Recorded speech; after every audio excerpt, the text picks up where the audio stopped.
Terima kasih masih bersama kami. Saya Maida Pelfrina di Rumah Pemilu. Saudara, hasil survei Litbang Kompas tentang elektabilitas partai politik menunjukkan bakal ada 7 partai politik yang akan lolos ke parlemen bila pemilu diadakan saat survei berlangsung. Survei digelar pada 27 Juli hingga Agustus 2023 dari 9 partai yang ada saat ini di Senayan.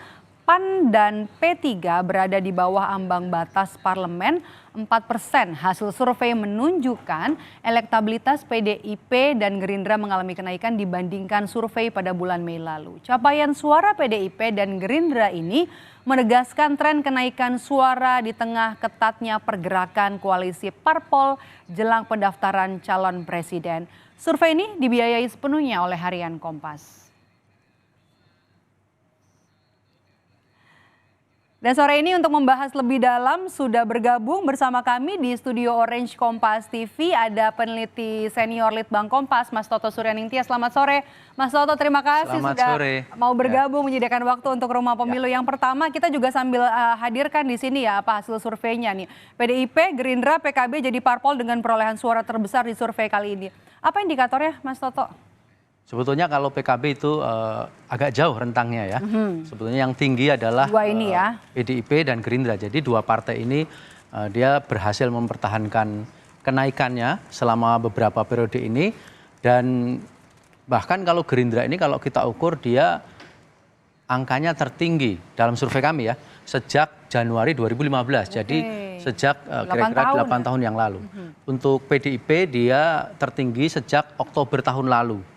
Jadi dia hampir menyamai 25% itu angka di survei kami, elektabilitas di survei kami itu di awal periode kedua. Karena biasanya awal periode kedua kan ada euforia ya, itu sudah hampir mencapai. Awal periode kedua pemerintahan Jokowi Widodo. Ya, jadi pemilu 2019. Ini sebenarnya kan data untuk bulan hasil survei untuk bulan Agustus ya. Betul. Kalau untuk bulan Mei-nya sebenarnya tidak terpaut jauh untuk PDI Perjuangan. Selisih 1%. Ya 23,3 jadi 24,4, kemudian juga Gerindra dari 18,6 naik 18,9 gitu. Kalau indikatornya tadi apa aja sih Mas Toto? Pertama trennya ya. Trennya dia meskipun agak fluktuatif itu dia naik terus dan ini tertinggi untuk Gerindra ya.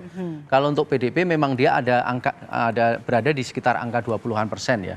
Dan sekarang naik. Tapi ini kan kita harus melihatnya juga bahwa PDIP taruhlah bulan-bulan Maret, April kemarin kan mengalami bumping proses. Di mana pencapresan Ganjar Pranowo kan kesandung kasus U20, tapi PDIP-nya masih bisa tetap meningkat trennya. Jadi itu yang menjadi indikator bahwa memang kedua partai ini yang paling banyak meraup keuntungan dari ketatnya persaingan menjelang 2004 ini dalam konteks pencapresan. Oke, kalau Gerindra sendiri kan di Harian Kompas ditulis di sini, jika ditarik garis lurus elektabilitas Gerindra naik cukup signifikan selama 8 tahun terakhir. Betul. Apa penyebabnya? Pertama-tama Gerindra itu sudah mempunyai basis sosial yang kuat ya. Jadi PDIP, Gerindra, partai besar ini yang ada di papan atas sebetulnya sudah memiliki basis sosial yang kuat. Basis sosial itu ada basis massa juga, ada basis pemilih, ada basis ketokohan, ada basis program, ketokohan dari pimpinan partai. Karena masing-masing partai biasanya punya ketokohan. Tetapi khusus PDIP dan Gerindra dia ditopang oleh dua sosok utama. Yang satu adalah Presiden Joko Widodo, yang kedua adalah Prabowo Subianto. Nah, ketika Presiden Joko Widodo ini pemerintahnya diapresiasi, kemudian juga sosoknya dicitrakan baik, rupanya itu sejalan dengan yang terjadi di dalam elektabilitas partai yang mendukungnya. Demikian juga Prabowo Subianto dan Gerindra. Ini yang kita lihat. Ini agak berbeda misalnya dengan sama-sama partai papan atas, tetapi misalnya PKB, Golkar, dan ada satu lagi sebetulnya Demokrat. Jadi ketiga partai ini saling bertukar posisi di dalam beberapa survei kami yang terakhir. Ada kalanya kemarin Demokrat yang nomor 3, ada kalanya Golkar yang nomor 3. Kali ini PKB yang dia naik cukup tinggi tapi masih ada di rentang 7%. Kita balik lagi soal PDIP dan Gerindra. Apakah elektabilitas ini sebenarnya turut juga dipengaruhi pencalonan Ganjar oleh PDI Perjuangan dan juga Prabowo Subianto oleh Gerindra? Mas Toto. Kalau dilihat dari elektabilitas Ganjar yang dalam survei ini juga naik, itu sejalan. Sejalan dengan partai. Ya, pertama itu. Yang kedua juga sejalan dengan komponen terbesar atau komposisi terbesar dari pemilih PDIP itu memilih Ganjar, ada sekitar 62%. Sama juga komposisi dari Gerindra. Jadi Pak Prabowo juga naik tipis, Gerindra juga naik tipis. Komposisinya juga sama, 62-63% itu pemilih Gerindra, itu memilih Prabowo Subianto. Jadi di sini istilahnya straight ticket voting. Jadi apa yang dipilih oleh partai politik dalam ini capres yang direkomendasikan, yang didukung, yang diusung, itu juga didukung oleh para pemilihnya. Dan ini kita lihat di dalam dua partai ini. Ini berbeda dengan misalnya PKB, Golkar dan Demokrat, di mana kita mau bahas papan tengah nanti habis ini. Straight ticket votingnya lebih rendah. Oke, kita akan geser ke papan tengah, partai ada di papan tengah yang ada di parlemen, Demokrat, PKS, dan juga Partai Nasdem. Kalau ini faktor-faktornya apa aja nih Mas? Tapi kalau kita lihat dulu nih, untuk di Mei, perbandingan pada survei terakhir Mei itu Demokrat sebenarnya turun ya 1% ya, dari 8 menjadi 7%. Ya. Kemudian juga PKS naik tinggi dari 3,8 jadi 6,3 dan juga Nasdem sedikit turun dari 6,3 jadi 5,9. Apa faktor-faktornya Mas? Sebetulnya kalau Demokrat ini bumping prosesnya banyak. Demokrat dalam survei kami beberapa waktu lalu sempat di atas 10%, jadi 12% lebih ya waktu itu. Dan dia ada di peringkat ketiga, karena pada waktu itu memenangkan kasus gugatan di pengadilan terkait dengan kongres luar biasa di Medan ya. Dan ini juga seperti sejalan ya dengan hasil itu bacawa pres kemarin ya.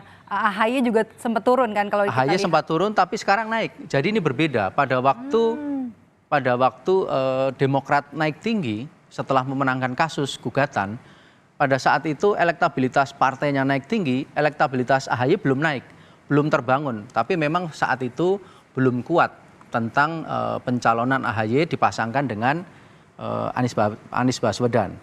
Sementara untuk PKS, ini memang kalau kita lihat konsolidasi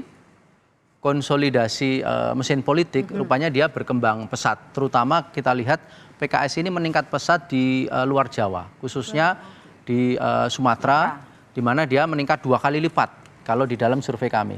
Sementara di Jawa juga naik signifikan perolehan suaranya. Kemudian untuk Nasdem memang dia sedikit turun, itu sama juga dengan. Padahal jadi partai yang pertama mendeklarasikan capres ya? Betul, dia sempat naik, pada saat itu sempat naik tinggi Nasdem setelah mendeklarasikan Anies Baswedan. Tetapi setelah itu memang cenderung turun karena pencapresan Anies Baswedan waktu itu lalu tidak terkesan kuat karena pertama persoalan koalisi partai, yang kedua yang sekarang masih tarik ulur adalah bakal calon wakil presiden. Oke, terakhir kita masih akan lihat lagi, masih ada daftar selanjutnya. Tadi kan papan tengah ya. Oke, PAN dan P3.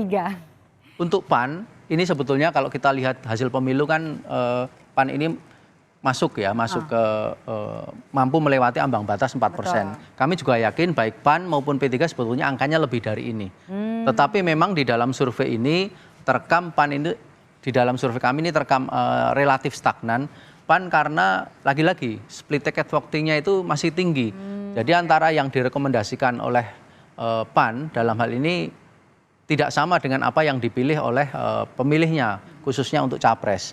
Apalagi P3 jauh menyimpang, jadi hanya 20% dari pemilih P3 ini yang dia mau memilih Ganjar Pranowo, mayoritas memilihnya malah ke Anies Baswedan itu. Oke, baik, terima kasih, itu dia bahasannya terkait dengan survei elektabilitas partai. Tadi ada juga partai di ambang atas, kemudian juga tengah dan juga bawah. Mudah-mudahan nanti kita masih tunggu ya, kita masih nantikan, masih 2 bulan lagi jelang pendaftaran dan masih akan ada nanti survei-survei lainnya dari Litbang Kompas yang sepenuhnya dibiayai oleh Harian Kompas. Terima kasih peneliti senior Litbang Kompas, Mas Toto Suryanintya sudah bergabung bersama kami di Rumah Pemilu hari ini.